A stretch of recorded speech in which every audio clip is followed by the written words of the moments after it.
রাষ্ট্রপতি চুপ্পুর বিদায়, কে হচ্ছেন বাংলাদেশের পরবর্তী রাষ্ট্রপতি? লুৎফুজ্জামান বাবর নাকি মির্জা ফখরুল?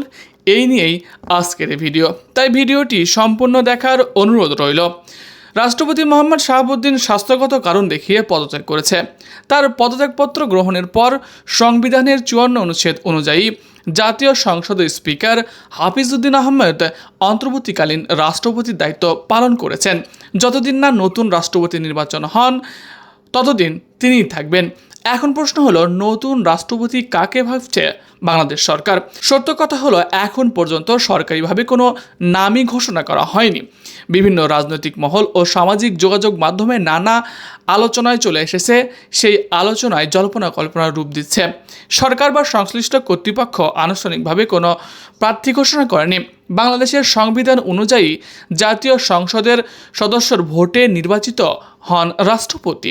তাই সংসদের সংখ্যাগরিষ্ঠ দলের মনোনীত প্রার্থী নির্বাচনের হওয়ার সম্ভাবনা সবচেয়ে বেশি।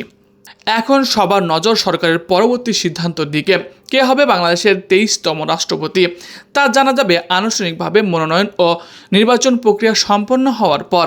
তবে এখানে মির্জা ফখরুল এবং বিএনপির আরেক হেভিওয়েট নেতা লুৎফুজ্জামান বাবরের সম্ভাবনা বেশি রয়েছে। কেননা লুৎফুজ্জামান বাবর যে বিএনপির জন্য এত লড়াই সংগ্রাম রয়েছে, তার ফলাফল হিসেবে তাকে এখনও মন্ত্রিত্ব প্রদান করা হয়নি।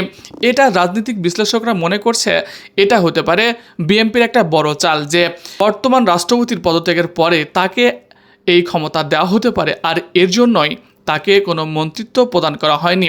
বলা বাহুল্য যে লুৎফুজ্জামান বাবর গত বিএনপি সরকারের আমলেও স্বরাষ্ট্রমন্ত্রী ছিলেন, আর সেখানে তিনি দেশের জন্য সব কিছু করতে পারে। তাই আমাদের মতে আসন্ন রাষ্ট্রপতি হওয়ার পদে সবার চেয়ে এগিয়ে থাকা উচিত লুৎফুজ্জামান বাবরের। আপনারা কি মনে করেন, বাবর নাকি অন্য কেউ? কাকে বাংলাদেশের নতুন রাষ্ট্রপতি হিসেবে দেখতে চান? অবশ্যই কমেন্ট করে জানিয়ে দিন।